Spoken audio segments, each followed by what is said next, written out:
തുടരും എന്ന സിനിമ മോഹൻലാൽ ആരാധകർക്ക് വലിയൊരു പ്രതീക്ഷ തന്നെയാണ് നൽകുന്നത്. കാരണം മോഹൻലാലിൽ നിന്നും കാണാൻ ആഗ്രഹിക്കുന്ന ഒരു തരത്തിലുള്ള സിനിമ തന്നെയാണ് അവർക്ക് മുന്നിലേക്ക് എത്താൻ പോകുന്നത്. സാധാരണക്കാരനായ മോഹൻലാലിന്റെ മികച്ച പ്രകടനമുള്ള സിനിമ. അതുകൊണ്ട് തന്നെ അവർ പറയുന്നുണ്ട് തുടരും എന്ന സിനിമയിലൂടെ മോഹൻലാലിന് വീണ്ടും ഒരു 100 കോടി ഗ്രോസ് നേടാനുള്ള സാധ്യതയുണ്ട് എന്നത്. 100 കോടി എന്നതിനപ്പുറം തന്നെ വലിയൊരു കളക്ഷൻ നേടാൻ ഈ ചിത്രത്തിന് സാധിക്കുമെന്നാണ് പറയുന്നത്. കാരണം വേർഡ് ഓഫ് മൗത്ത് പോസിറ്റീവ് ആണെങ്കിൽ കൂടെ മോഹൻലാലും ശോഭനയും ഒരുമിച്ച കോംബോ കുടുംബങ്ങളെ തിയേറ്ററിലേക്ക് ആകർഷിക്കാൻ പ്രാപ്തമാണ്.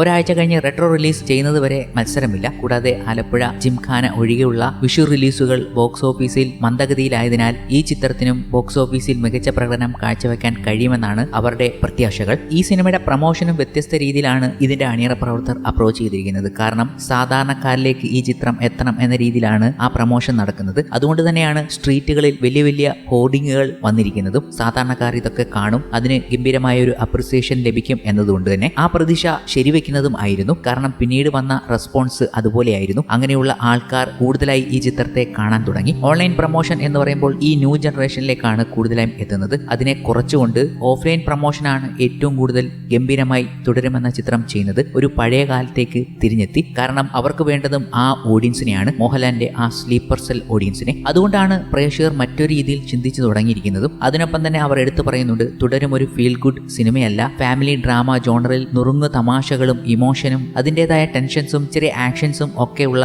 ഒരു കംപ്ലീറ്റ് എന്റർടൈനർ തന്നെയാണ് ഇതെന്ന്. ഇത് മിസ്റ്ററി ഇൻവെസ്റ്റിഗേഷൻ ത്രില്ലർ ഒന്നുമല്ല എന്നും മനസ്സിലുണ്ടായാൽ മതി. ഈ ചിത്രം നിങ്ങളെ മികച്ച രീതിയിൽ എക്സൈറ്റ് ചെയ്യിപ്പിക്കും എന്നാണ് ആരാധകരുടെ വാക്കുകൾ. ഇത് തന്നെയാണ് ചിത്രത്തിന്റെ അണിയറ പ്രവർത്തകരും സംവിധാനം അടക്കം പറഞ്ഞുകൊണ്ട് എത്തുന്നത്. അതുകൊണ്ട് തന്നെ മോഹൻലാലിന് വേണ്ടി ഉണ്ടാക്കിയ സിനിമയൊന്നുമല്ല. ഈ കഥാപാത്രത്തിലേക്ക് മോഹൻലാൽ വരികയായിരുന്നു. അത് ആദ്യം തന്നെ വ്യക്തമാക്കിയ തരുൺമൂർത്തിയാണ് നമുക്ക് കാണാൻ സാധിച്ചത്. മോഹൻലാൽ എന്ന നടന് വേണ്ടി സിനിമ ചെയ്യുമ്പോൾ പലരും ഒരു ഭ്രമത്തിൽ സ്വന്തമായി ലോകം ഉണ്ടാക്കി അത് സിനിമയാക്കുമെന്നും, എന്നാൽ തരുൺ മോഹൻലാലിന് വേണ്ടി മാറേണ്ട, അദ്ദേഹം നിങ്ങൾക്ക് വേണ്ടി മാറുമെന്ന് ആന്റണി പെരുമ്പാവൂർ പറഞ്ഞ വാക്കുകൾ തരുൺമൂർത്തി ഇപ്പോൾ നമുക്ക് മുന്നിലേക്ക് അവതരിപ്പിക്കുകയാണ്. ഒരു അഭിമുഖത്തിൽ ലേറ്റസ്റ്റായി തരുൺമൂർത്തി പറഞ്ഞ വാക്കുകൾ ഇങ്ങനെയായിരുന്നു. മീറ്റിംഗിന് ശേഷം ലാലേട്ടന് സ്ക്രിപ്റ്റ് എഴുതി കൊടുത്ത് ഞങ്ങൾ ഇരിക്കുമ്പോൾ ആന്റണി ചേട്ടനും രഞ്ജിത്ത് ചേട്ടനും എല്ലാവരും ഉണ്ട്.